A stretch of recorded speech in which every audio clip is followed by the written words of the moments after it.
Hello. Here we are.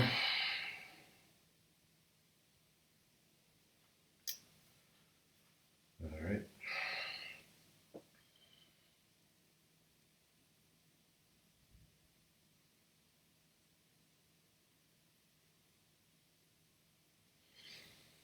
All right, so we're going to just wait for a moment as people start signing in. Always takes just a little bit. And then we'll get started.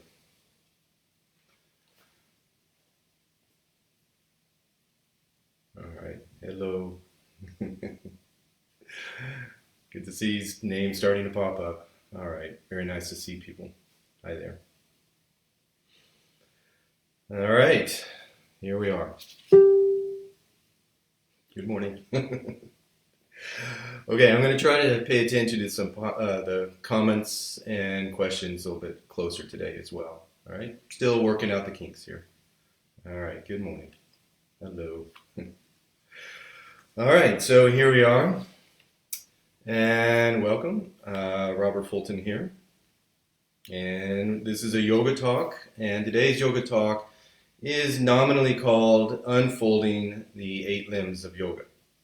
And we're going to be talking a lot more than just about that, but really looking about how those can be brought into our daily life, especially now, more than now. In fact, as I've been saying with a friend of mine, if not now, when? And really, if not now, when? And so we're going to be looking at that and just kind of see, okay, where do they fit into the bigger picture? And yoga has been talked about a lot lately, even more than ever, because people are saying, well, yoga, let's do some yoga. But again, let's find out what that means to do yoga, because it's still it's a big question mark. There's lots of questions about what yoga is and what yoga isn't. And so we're going to be looking at a few of those ideas and then specifically move into Patanjali's 8 limbs, the Ashtanga, the 8 limbs of yoga. We'll get there in a moment. All right. First, I want to talk about ravens. Just start with ravens, because as we know, ravens are just cool. And if you know that in Norse mythology, we have Odin, and Odin was Thor and Loki's father, and maybe you've seen him in movies lately. But Odin had 2 ravens, Hugin and Munin. And Hugin was knowledge or wisdom, and Munin was the mind or the memory.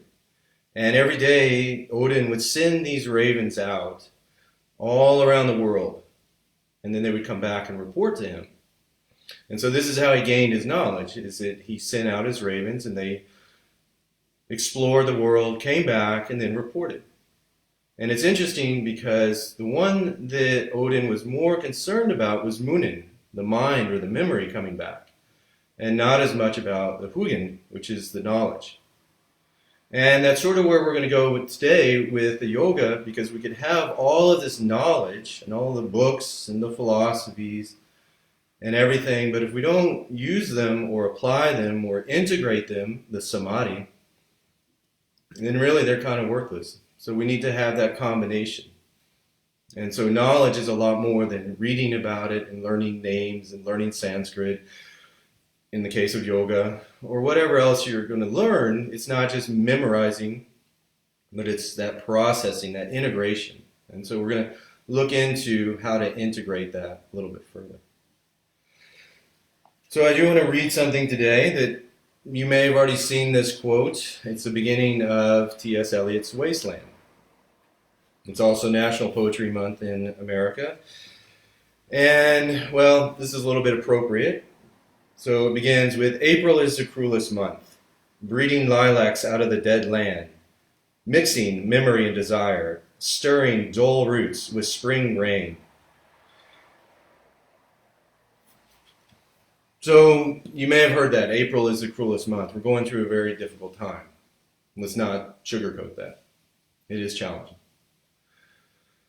But why Eliot now, and how does this apply to what we're talking about today? Because when was The Wasteland written? 1922. 1922 may just be a date. But if we think about what had just happened a few years before, it becomes a lot more interesting. Because World War I had just passed, the big flu pandemic had just passed, and Elliot was kind of looking around going, okay, here's the world around me. He was a little disappointed because after had these big questions, because humanity's been here before, we've been asked these big questions. And going back to status quo wasn't the answer. And unfortunately, that's what a lot of people did. They went back to status quo. So they had this big question asked, and then went back to routine. And so we can look at that in relationship to yoga as well, with the samskaras. And the samskaras are these layers of our experience that make us who we are. And sometimes they become very familiar. And in the yoga tradition, we talk about sort of peeling away these layers. And that's ultimately what the Eightfold Path does. And there's different types of layers that we can talk about. And we'll touch on a little here and there, but each one of them could be a full yoga talk. But the samskaras are these layers that we come together through our experience, and it's like the shell of a nautilus, right? Or a snail, and it keeps building on it and on it and on it. Or an onion, the peels of the onion. And then what's in the center? That's the essence, if you will, right? And so that's really what the Yoga Sutras are looking at, is what is that essence? What's underneath all those layers upon layers upon layers. All right. Before we go further, though, what's important is to look at yoga in its context, because, again, yoga didn't just pop up out of nowhere. And so you may be hearing yoga, yoga, yoga, but again, it's been around for a while. But let's sort of step back and see the bigger picture of where it did come from. Because, again, it didn't just appear. So a little bit of Star Wars motion here, right? Okay, this is our yoga. All right, here we are. So yoga has a lot of different influences that you can see, and these are just some of them. I mean, you have the Vedas, the Upanishads, the Bhagavad Gita, Buddhism, Jainism, Koshas, Gunas, these three bodies, Samkhya and Vedanta. All of these have some input into yoga. And yoga is this big crossroads of all of these different things. And so again, the Yoga Sutras, when they came about, they were integrating a lot of these different ideas. And so we're going to, if you will, unfold or unpack some of those ideas. And the challenge of the sutras is that they're very condensed. And so just knowing a single sutra is sometimes just like reading a headline of a larger article or a book, just like reading the title of a book. Because within that single sutra, you might have multiple layers. And so there's a kind of a definition of the sutras, what a sutra should be. And it should have minimum amount of letters, and that's alpakashadam. And then asandigdam, which is this no doubt, so that we have this clarity. So there should be no doubt what it means. Now that's tricky because some of the sutras we don't really know. Still working through those. Then Vishva Amuktam, that's like that you can say a lot of things with one sutra. So one sutra, there's not just one-to-one translation. And that's going to be important when we go further into these 8 limbs about what they actually mean. And then Ashtobham, which is coherent, so they need to have some sort of coherency. And then there's a cat, so every now and then, mind the cat. You might see the cat popping up. All right. And then Anavagyayam, and that means spotless. So there's these qualifications for what a sutra is. It needs to be clear, it needs to have shortest amount of letters, and it means to say a lot of different things. That's what makes reading the sutras very challenging, is because all these layers again. So we're going to try to peel away those layers a little bit at a time. All right, so let's think about, again, yoga in context. Let's go back to our little scheme here. We talked a little bit last time about some influences of Buddhism and the Gita and the Upanishads, but just again to review, in case you weren't with us. So yoga comes from this long line of philosophical systems, and the main question is asking, essentially, who am I? Who is this entity? And there's many different answers, and yoga is going to give one for us. So what are some of the questions? It's like, who is this Atman, or who is this soul, and this relationship to the bigger picture? The big Atman, the oversoul, if you will. Now, how do we get there? How do we get there? Again, we ask that question, what is yoga? And the simplest answer is, it's this connection, it's this joining together of some different elements, mind and body, outside to inside, bigger picture to smaller picture. As above, so below, right? This connection between us and the bigger picture. So let's go a little further into that again. I'm going to start with the take-home message of yoga, and then we'll get to that. So here's the big take-home message, is that yoga, through the sutras, is asking us to live deliberately until it becomes spontaneous. Now, what in the world does that mean? To live deliberately until it becomes spontaneous. Well, the short answer to that is be mindful of all of your actions. So that the more practice you give to that mindfulness, it becomes literally not second nature, but your only nature. So that it seems like it's spontaneous, but it's just doing the next right thing, right? Because it then becomes not a question of doing the next right thing, it's just the next thing you do happens to be that. If you're living this deliberately through some system of yoga, in this case, yoga. All right? So, the pathway of the Yoga Sutras. It's a roadmap. And what do roadmaps tell us? They just tell us how, or maybe what. What's the destination? And the destination in the Yoga Sutras is Heyam Dukkam Anagatam, that the suffering that has not yet happened ought to or can be avoided.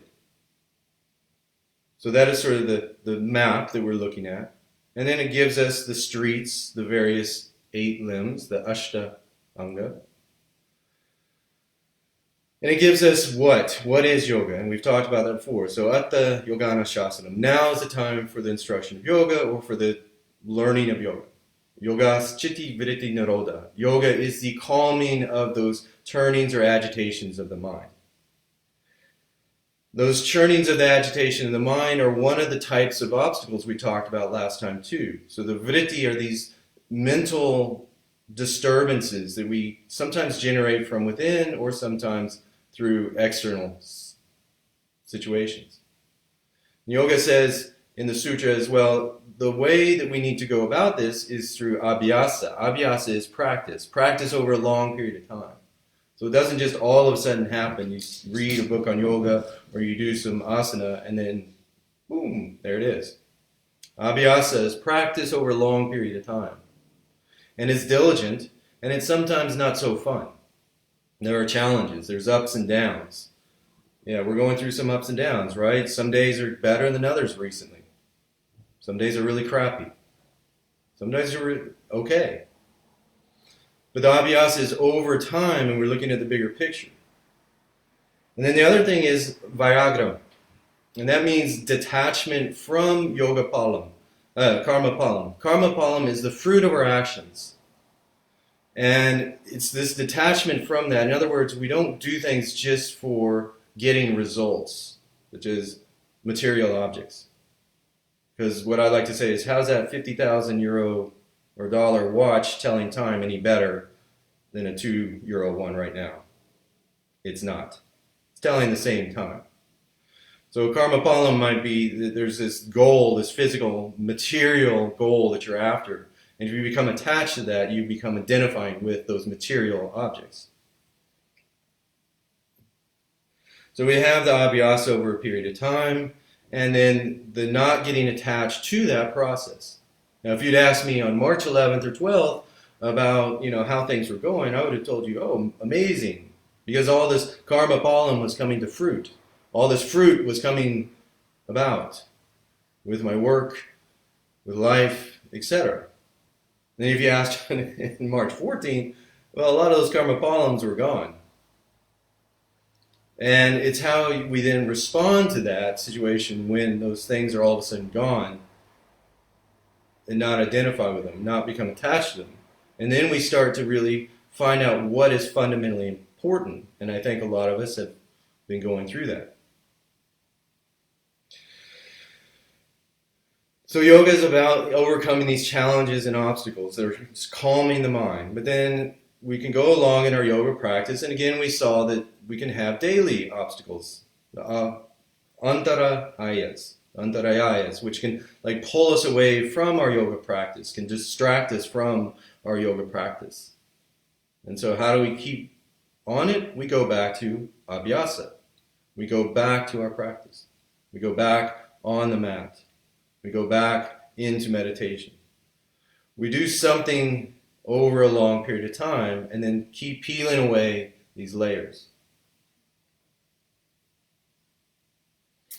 And then ultimately in the Yoga Sutras we have this beginning chapter which tells us samadhi then that's where we're also going. Samadhi. That's the 8th limb, but we got to get to that 8th limb. So we have to work towards that. But before we even get to those 8 limbs, we again had the kleshas, which we did talk about last time too. And the 5 kleshas are the big internal obstacles. And the field of those is, again, avidyam. And avidya is ignorance or lack of knowledge. And it's a lack of knowledge, again, of the self. But really what it is, it's the self feeling detached from the bigger picture. And that feeling or that sensation then becomes the asmita. And the asmita is that separation or this saying, I am different from the bigger picture. And then from there, the others sort of cascade down. We have raga and dvesha, which is attraction and repulsion. And then those grow from that. And then abhinivesha that we looked at, which is still a very tricky word and has many different connotations. But it means that we become really dwelling in a type of way of life.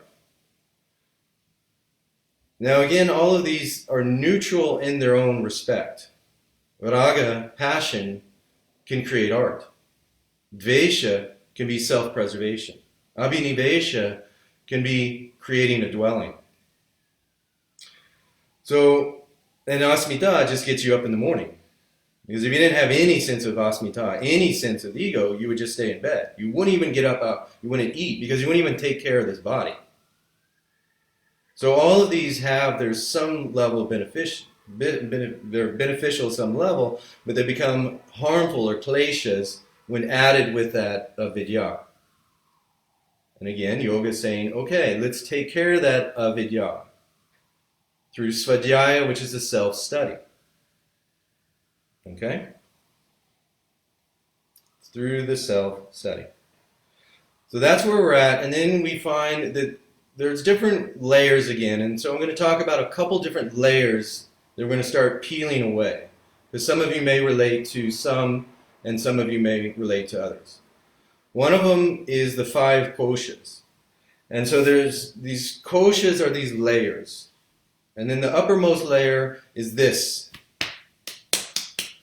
Annamaya kosha.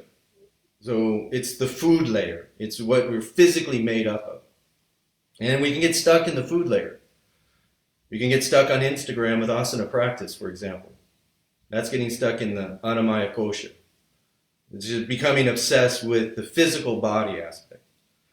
Then there's a pranamaya kosha, and prana is the prana we're going to look at more, is this spirit of life that's around us, this life force around us. That's another layer that's going further in. So we go from what we call the stula, which is the physical body, to the shukshma, which is the The stula is the gross physical body, gross not as in id, but as in like solid, and sukshma is the subtle body. And so we go further and further inwards in this process, that going within that we've been talking about. And then you have the manomaya kosha, which is up here. That's one of our ravens, the mind. And then vijnana kosha, maya kosha, and that's how we think, how we process. And that's how we make intelligent decisions. And that, again, is going to be sort of the end product of the 8 limbs of yoga. But then we go even further, and that's the anandamaya kosha. Ananda is his bliss. Now, what is that bliss? It's not sort of like, yay, happy, happy, happy. It's the security of feeling the Atma, the individual Atma, as part of the bigger picture, where the division between us and the bigger picture fades away.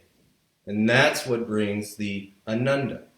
That's what brings the bliss, is when we realize the separation was avidya, that ignorance. And that is the core of yoga, is pulling away those veils of ignorance. Literally pulling away the veils. And so you might have these layers. So that's one way to look at it, is the koshas, the 5 koshas and those layers there. Another way is through the gunas, and the gunas come up in yoga and they come up in Bhagavad Gita. And the gunas are these qualities that we have as well. So you can have tamasic, which is heavy and dark and sluggish. And then you can have rajasic, which is chaotic but energetic, but it can also create art. And then you have sattvic, which is clarity. And so we're a mixture of this too. So we've got these layers, and we've got this mixture of qualities. And so of course it's confusing, because we're all these different layers. And then to add to all that, we have our personal samskaras. And our samskaras are personal, they're ours. Only we can have our own experience. I could relate to possibly some of your experience, but I can't share your experience. That's yours. And my samskaras are mine. Now again, that's asmita. That's the ignorance, saying this is yours, this is mine. Ultimately, we're still sharing the whole process. All right? Are we with me? Yes.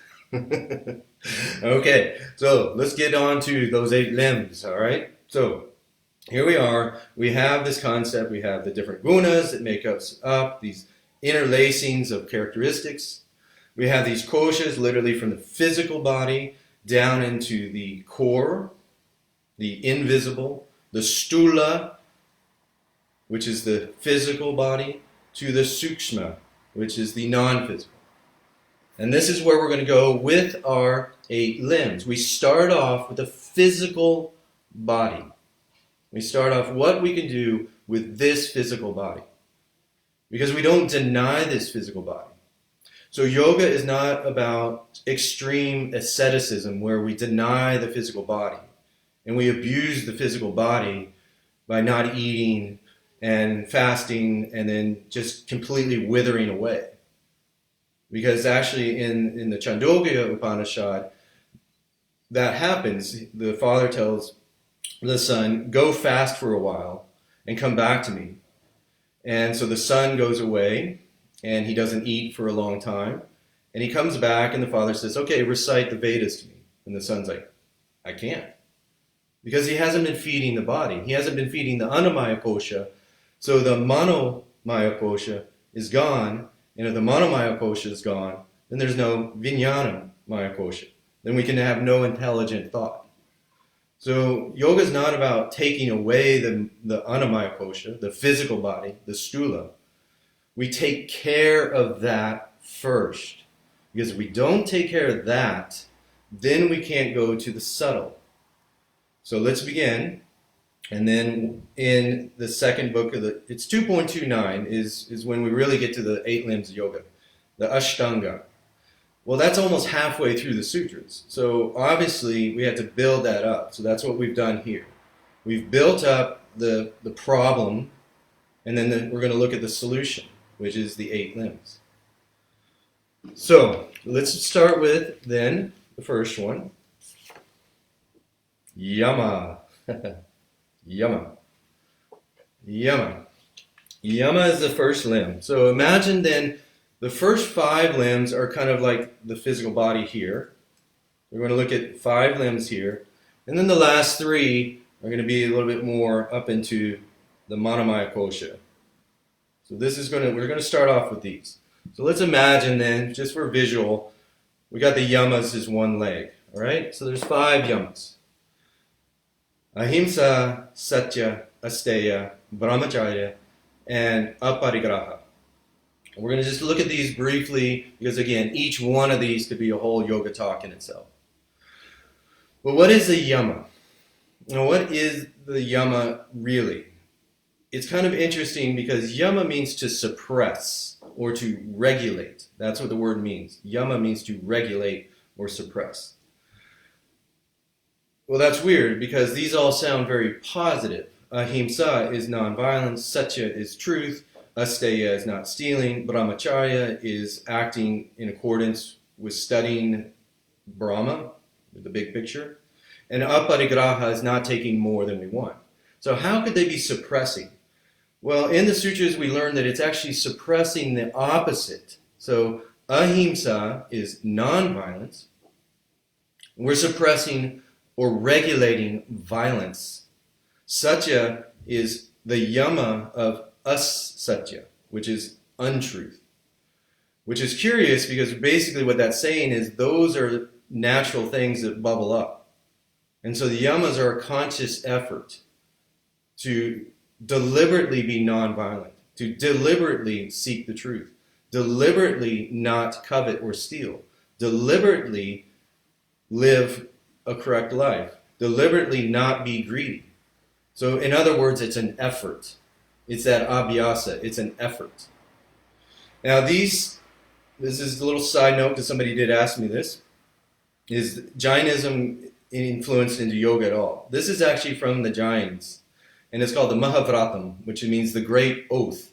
And it's these 5 things that you take this oath to say, I will not harm, I will speak the truth, and I will, etc., through the yamas. And so it's this oath. But how do we apply a yama? So let's just talk about ahimsa. Ahimsa is the most well-known, the nonviolence. And it means nonviolence to the self and others. Deliberately. Not just like across the board. These are not absolutes. And this is where it gets a little tricky.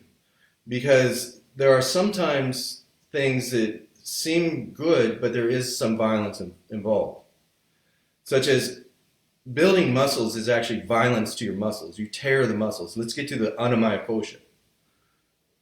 There is some level of destruction which can be considered violence. And so it's what is the cause or the intention of the violence and then the result. And that's really what the yamas are saying. It's like, look at what the situation is and then the result. So what is the result of the violence? And so that's that deliberate living of not being violent to the self and others. And that can be through speech, it can be through action, it can be physical, it can be mental. Which is very important right now because this is a time when people are stressed and that's coming up. That bubbling up. The himsa is actually rising. And so the ahimsa is the yama that we need to deliberately practice. So that is how a yama works. It's you look at the natural situation or the situation that could come up, the himsa, the violence, and then we deliberately, actively practice ahimsa, the abhyasa of ahimsa, nonviolence. So again, it can be very tricky because yes, building muscle, eating, all of that involves some sort of destruction. Even creating art there's still an element of destruction in the materials to create something new. There is a level. And so how we look at the yamas is very interesting. Satya, again, satya is truth. Truth, when it's hita. Hita means appropriate. So in other words, we don't just go around spouting out truths because then we can cause himsa. We can cause violence if we don't filter and deliberately give that satya, right? So it's a conscious effort. It's not just like, oh, okay, I'm going to do this, this, and this. It's really a deliberate thing, and these are every day. So the yamas and niyamas are every day. That's why I like to say they're our legs that keep us stable. These are our foundations, the yamas and niyamas. All right? So then let's move on then to the niyamas. Now, niyama is a little tricky because it is, again, it's an active regulation. So these are not moral. And sometimes you hear that this is like the thou shalts and stuff. That's not really at all what it's saying. It is because I want to. In other words, it's not out of fear of punishment. It's because it's the next right thing to do from here. And it takes practice until it becomes part of you and then becomes you. And as I said, not the second nature, but the only nature. And so that's really what the yamas and niyamas are, this practice of incorporating these ideas. What are the niyamas are shaucha, santosha, tapas, svadhyaya, and ishvara pranidhana. Shaucha is cleanliness, and so that's taking care of the body. That's the physical hygiene. So again, this is not moral. This is not saying, okay, I'm a bad person or you're a bad person if you don't clean. It's just taking care of that anamaya kosha. It's having respect and reverence for this living entity that I possess, this mortal coil that I live in. It's having respect for that. That's all it is. But it takes daily. Because if we don't take care of that on a daily basis, you know what happens. So that's shaucha. Santosha, we talked a little bit about last time. Santosha is this contentment, and it's not acceptance of, if things are really crappy, it's not just like, oh, well, it is what it is. No, it's not saying that at all. It's looking at what is and then finding the peace in that at the moment, and that can be very challenging. And for every good story out there, there's a very challenging story. And then for every challenging story, there's an even more challenging story. And if we're sitting here, talking here, and I'm talking, and you're watching this, the odds are you're not in a Mumbai slum right now. That's the odds. Pretty high. So we can always go a little further about difficult situations. But the only situation we can really process is our own at the moment. And that's not being lack of compassion or empathy. It's just looking at who we are, where we are, when we are, and then we go further with that. Then tapas is basically, you could think of this as an asana practice because it's generating heat, but it's also austerities. It may be offerings you give, bhakti, to devotions. Originally, it really meant some sort of sacrifice or practicing what we call austerities, and those are rituals. And now today, it can be kriya yoga, it can be doing things on a regular basis, and it creates this tapas, or energy or heat, that clarifies. And then one of the examples is given is clarified butter, which is ghee, and it's just sort of the refinement through fire. Right? How is a diamond made? It's made through heat and compression. That would be an example of tapas. It's creating diamond from carbon. Right? It's the transformation through heat. Svadhyaya is a self-study. Self-study through physical practice, learning about the body, and also mental. And then Ishvara Pranidhana. Ishvara is sort of the higher power, the bigger picture, the universal power. There's a lot of different ways to think of this, Ishvara. And Pranidhana is reverence to that entity. So that we live in reverence to the bigger picture. And we don't put ourselves at the center of the universe. We realize we are this universe. That each molecule flowing through us has been out there since the beginning of time. And so that is this Ishvara Pranidhana, is that awareness of that interconnectedness on a bigger level. And then having reverence to that. And not hubris or arrogance about, ooh, I did that, aren't I special? It's like, thank you, universe, for this bigger picture. And sometimes this bigger picture ain't pretty. I know that. Again, not sugarcoating that. So the yamas and the niyamas, then those are our first two limbs. Those are the legs. Those are our foundation. These are what I call before we get on the mat. So this is what we do when we wake up and we look around and we say, okay, here I am, Annamaya Kosha, I'm a physical body, I'm alive, here it is. Let's start the day. And we start that with our yamas and niyamas. Third limb is everyone's favorite, asana. Sthiram Sukhamasana. Sthiram Sukhamasana means that as asana is to be, there can be different ways to translate this. You can translate it as actually comfort in stability. It's not a dual, which is how it's usually translated as comfort and stability. It's actually a compound, a little trickier on that, and that it's really through this steady, strong seat, then there is sukham, there is comfort. Because we need to be comfortable and we need to be steady in order to go further into our yoga. And the yoga we're talking about here was originally the meditation. Now it's been overinterpreted, the asana, to be the modern practice. Overinterpreted only in the sense it has become shifted to asana and forgetting about some of the others. Now it doesn't mean we can't apply, and I do apply it to my own practice, and I like to teach that to others, is that the asana is both the sitting of meditation of old and then more the modern asana, whether it's vinyasa or hatha, yin, etc. But the main thing is finding the physical stability. Well, we can't be physically stable if we haven't done the preparation. So if we haven't done the yama and niyama, then our physical steadiness isn't there. Now, important side note here is these are the ashtanga, which means 8 limbs, and not ashtakrama. Ashtakrama would mean it's steps, like that. It's ashtanga.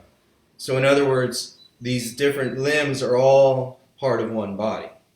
That's a big difference. So it's not a staircase, and a lot of times it's easy to draw it like that, and I've done that in the past too. You draw it like a staircase. But they're not one after another. They're sort of hypertextual. They're happening all at once. All right? Big difference. So the limbs are all out there. So we don't do yamas and say, okay, I'm done with yamas, next. I do my niyamas, next. It's connected there too. Just wanted a little side note on that. All right, so we have our foundation. We have our yamas, the foundation of ahimsa, etc. So we're not doing violence to ourselves or others. We have taken this great oath. And a very interesting way I heard to apply ahimsa, just to go back for a moment, nonviolence, is you're giving an oath or a promise or a pledge that any creature in your, getting these pop-ups, sorry, in your presence is not afraid of you. And that's really what ahimsa means. There's no fear in your presence. So, we've done the yamas and the niyamas. We have our foundation. We're in our asana. And then the next one is then pranayama. Pranayama. It's actually pranayama. Pranayama. Okay? You can break it down. Now, prana in itself, it means the primal breath, or ana, as in animus, as in animal, the thing that has a spirit or breath. And pra is the original or the core. So there's 5 different anas, 5 different breaths or vayus. And prana is the core primal one that keeps us alive.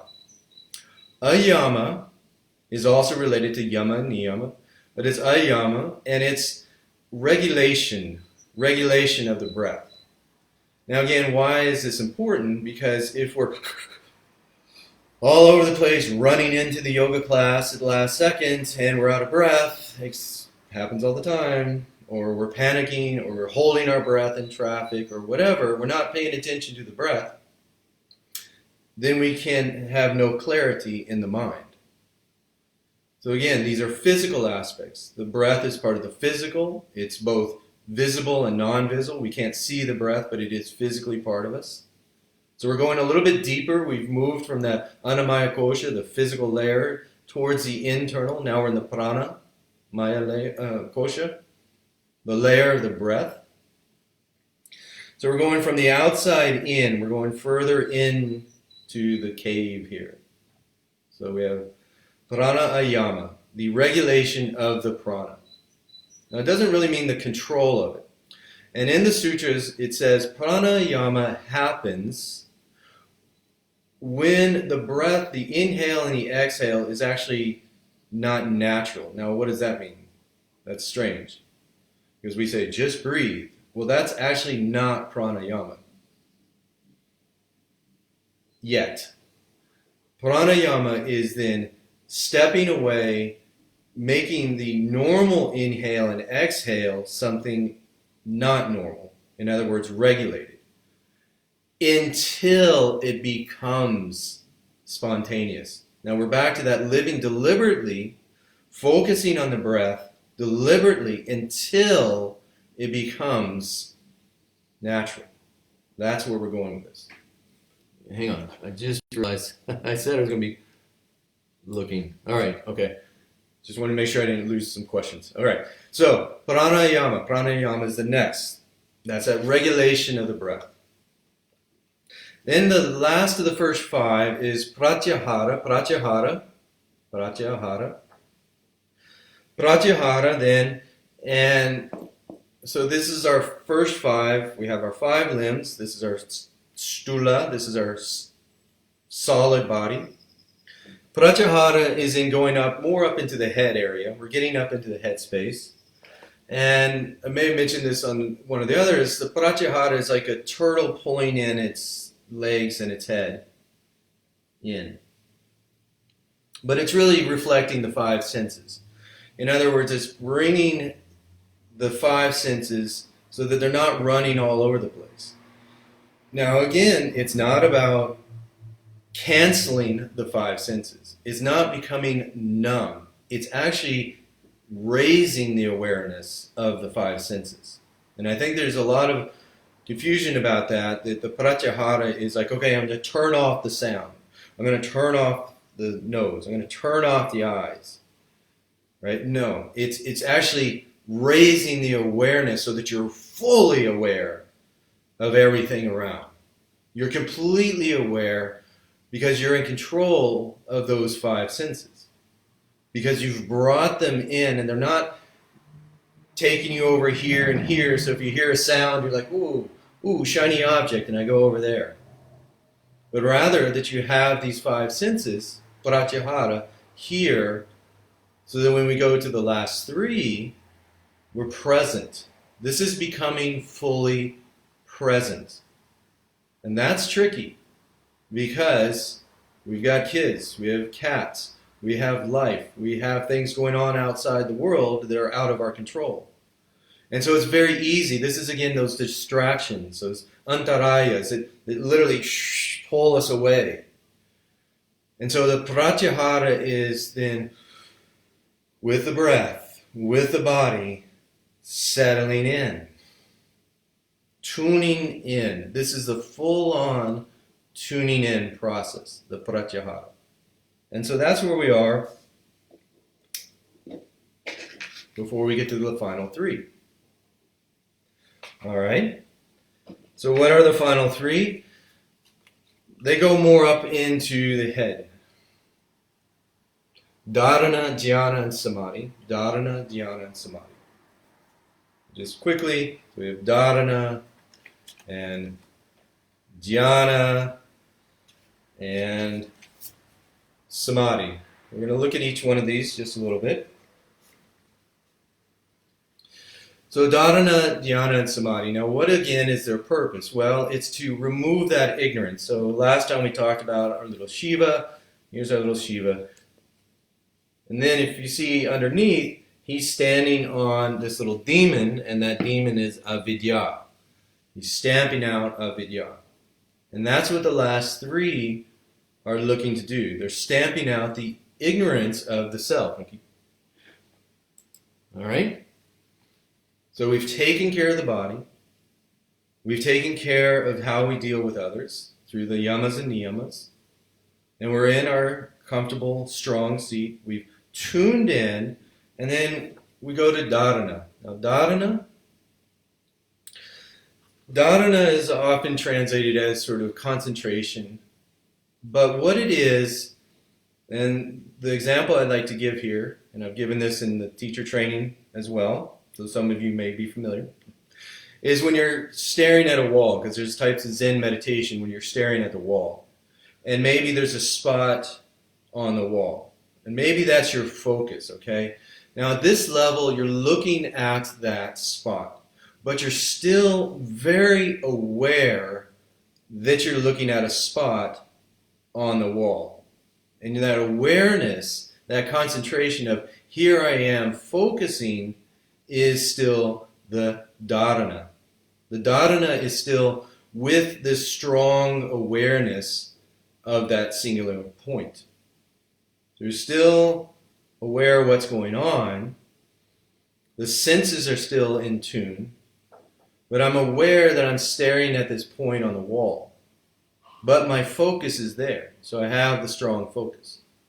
Okay? At that level, we're still in this dharana.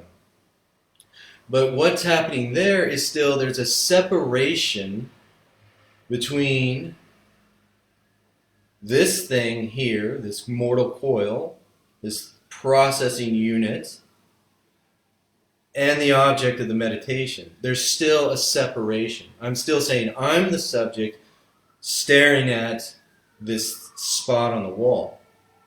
So I'm still aware of it. And that's the dharana level, dharana. So I'm still zeroing in the focus, but I'm still very, very, very aware of it. And that's when we still feel, ooh, maybe my knees start hurting, or ooh, I'm scratch here. We're still in that level of the physical body is very present. Well, after practice and after time, because it does take time, we get to the dhyana. Dhyana. Now, dhyana is singularity of focus.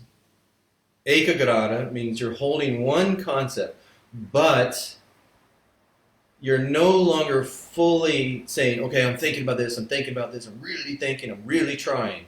It's when the deliberate, so the dharana is deliberate, it's a conscious effort. The dhyana then is when it becomes spontaneous.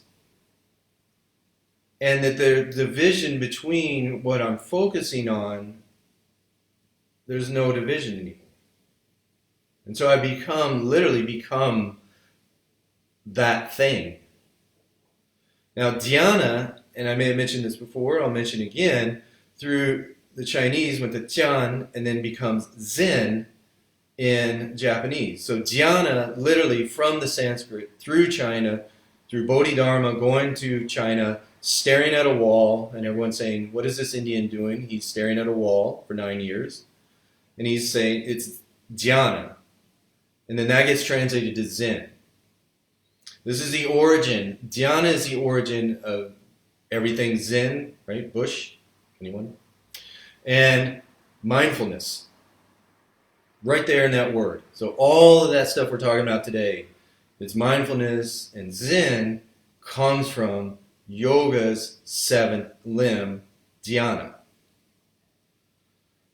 And that is again, sort of the washing dishes or the chopping the carrots. Tenzo is one of the famous stories in Zen literature. He was the cook, and chopping carrots was his dhyana.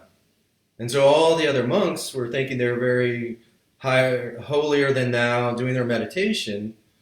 But Tenzo was recognized as actually the one who was enlightened because he was focusing 100% on chopping those carrots. And he wasn't focusing on look at me, look how great I am with my meditation. His meditation was his action. And that is, I think, the core of what we can take away from the 8 limbs, is that your meditation becomes your action. And that there's no separation, so that living deliberately becomes just doing the next right thing, right? So that it's not this like, ooh, look at me, look what I'm doing. It has become internalized, and then that is our samadhi. This is our 8th limb. Now the samadhi is that full internalization and integration of our dhyana experience. So again, if we focus on that chopping the carrots, and we're really focused in on that,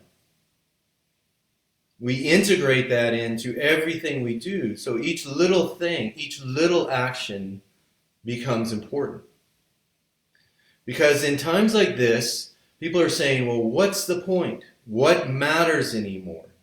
Right? When the bottom falls out, what matters? And that's the interesting thing, is because it's exactly at that moment that everything matters. Every little thing matters. And instead of this epic, huge, mind-blowing, full-on Red Bull buzz that we want to have all the time, those don't mean anything anymore. It's the little things that matter. The little things. It's how you're chopping the carrots, how you're washing the dishes. All of the stuff that all of a sudden became really important when all the other stuff just disappeared. And so this is where we're living, is right now. That the little things are the important things. And so when we do those with the dhyana and integrate that into our lives, it's contagious. That's contagious too. So not just bad things are contagious. I know that word is very scary right now. But good things can be contagious too. And so when we take care of ourselves at that level, that very intense level, then we can start slowly around us. Ooh, the question mark disappeared. Slowly start spreading that as well.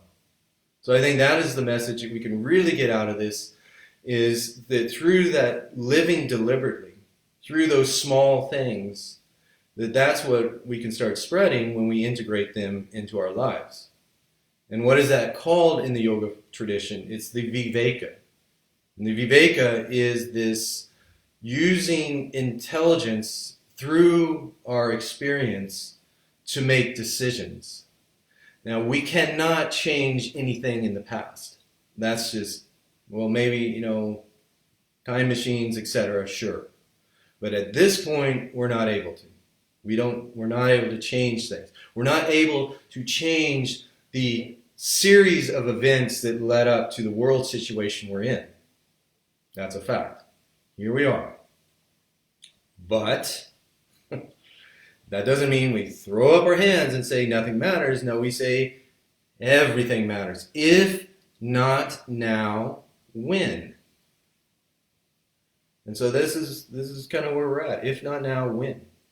So that the little things matter. And with viveka, from this time that we've had, that was forced upon us to be inside, to go within, that we then learn from that. So hopefully that is starting to make a little sense with our 5 yama niyama, asana pranayama pratyahara, and then we go to our samyamas, which is adharana, dhyana, and samadhi. Here's our body, here's our mind. Let's bring those together, right, into our yoga, bringing together that yoga, bringing together the mind and body through that self-discovery, and it's not always easy. I know that. Trust me from experience, it's not easy. But to bring that experience to this physical, this anamaya kosha that we have, that we deal with, that we have to take care of, through those layers, through the layers of the breath, through the layers of the mind, until we find that removal of the avidya. And that's when we get to that inner, the sukshma, that subtle layer, the ananda maya kosha as well. So, yoga, I do think it's very relevant right now. I think it matters. And I think we do need to take it seriously. That it's more than just bumper sticker philosophy. I think it is a very strong roadmap that can help us on a daily basis. Small, incremental pieces at a time. Not huge life changes. Kramas, infinite little kramas, infinite little steps, baby steps, right? Or that dinner for schmucks, taking baby steps, right? Taking baby steps. And hopefully, with those little steps, I did have a really bad pun. So through our 8 limbs, why 8 limbs? Because it's a nice round number. Thank you. Yes. Through our 8 limbs, I do think we can take care of the little things and start to spread those out. Living deliberately so that it becomes spontaneous. And let's get through this together. Together, even though we're physically separate, there are ways to get through this. Okay. Thank you very much for being here. And I'm just going to quickly look.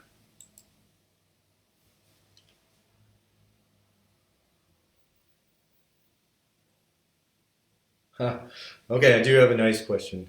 Thank you, Kali. Kali has got a good question here. So can we have a favorite limb to achieve moksha and reach samadhi? I'm going to have to say, I think we can have a driving force because, for example, ahimsa. Ahimsa is a very easy one to pick because that was Gandhi's. That was Gandhi's favorite. And he was reading the sutras in the Gita. And he used that as his guiding principle, but it can't be your only one. So yes, I think we can have one limb or one yama or niyama that may be more prevalent, just as long as we keep that bigger picture. As long as we keep those 8 limbs in mind. But yeah, Gandhi, I think, is a good example of using ahimsa, the non-violence, to show that one little finger, even one finger on one of the limbs can actually make a world of difference. Thank you for the question. All right. And hopefully we'll see you all again soon. Thank you very much for being here. Namaste.